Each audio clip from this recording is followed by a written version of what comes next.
Saudara, pemerintah menetapkan Idul Fitri 1441 Hijriah jatuh pada 24 Mei besok. Berbeda dengan tahun sebelumnya, rangkaian ibadah juga perayaan Idul Fitri kali ini sebaiknya dilakukan di rumah demi mencegah penularan corona. Oleh karenanya, dengan dua hal tadi, yaitu hisab posisi hilal masih di bawah ufuk, dan lalu kemudian laporan ru'yatul hilal tidak melihat hilal. Karenanya sidang isbat secara bulat menyatakan bahwa 1 Syawal tahun 1441 Hijriah jatuh pada hari Ahad atau Minggu tanggal 24 Mei 2020. Lewat sidang isbat, pemerintah menetapkan Hari Raya Idul Fitri 1441 Hijriah jatuh pada hari Minggu 24 Mei 2020. Idul Fitri kali ini, umat Islam akan merayakan hari kemenangan dengan keprihatinan akibat pandemi corona. Untuk memutus rantai penularan corona, Menteri Agama telah melarang masyarakat menggelar takbir keliling. Namun, umat Islam tetap bisa mengumandangkan takbir dari rumah masing-masing dan beberapa jemaah secara terbatas bertakbiran di masjid atau musola.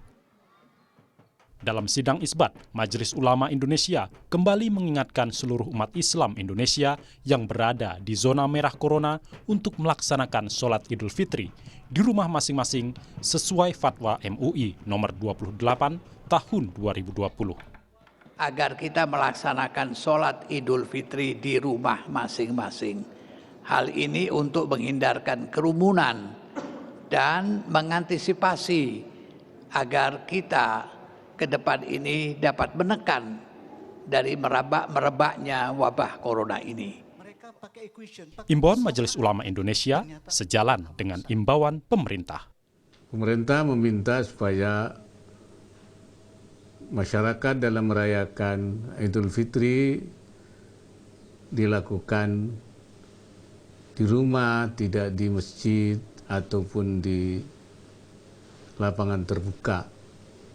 Karena situasi keadaan negara kita masih menghadapi bahaya COVID-19.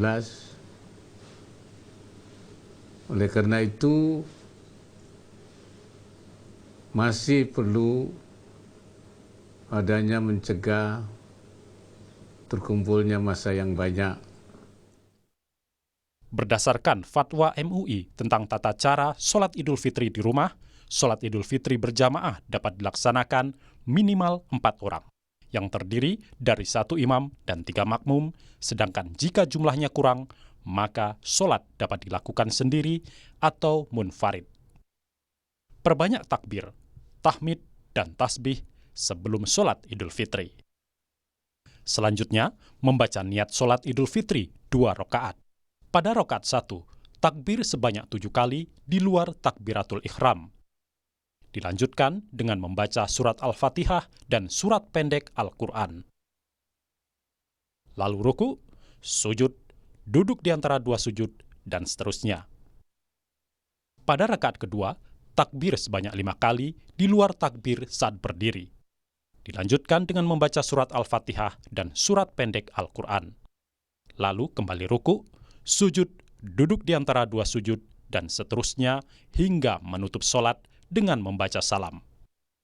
Selesai sholat Idul Fitri, disunahkan untuk mendengarkan khutbah. Namun, jika jumlah peserta sholat Idul Fitri di rumah kurang dari 4 orang atau tak ada yang berkemampuan berkhutbah, maka sholat Idul Fitri boleh dilakukan tanpa khutbah. Menghindari kerumunan dan tetap menjaga protokol kesehatan tetap harus dijalani umat muslim, termasuk untuk urusan silaturahmi atau halal bihalal. Kami menghimbau betul, hindari untuk salam-salaman seperti yang selama ini kita lakukan, bahkan sampai pelukan. Ya, bolehlah melakukan silaturahim halal bihalal, tapi mungkin kali ini kita lebih baik kalau berhalal bihalal menggunakan fasilitas media-media sosial. Dengan media sosial mungkin jumlahnya bisa kita jangkau ribuan, karena luar negeri pun juga ikut join dengan kita semuanya. Halal bihalal dengan protokol kesehatan melengkapi dampak pandemi corona yang benar-benar membuat Ramadan dan Lebaran tahun ini berbeda. Tak ada mudik ke kampung halaman, tak ada tarawih berjamaah di masjid. Juga tak ada takbiran keliling dan sholat id yang hikmat di lapangan terbuka. Umat Islam harus bersabar, karena ini demi menghindari kemudaratan. Tim Liputan, Kompas TV.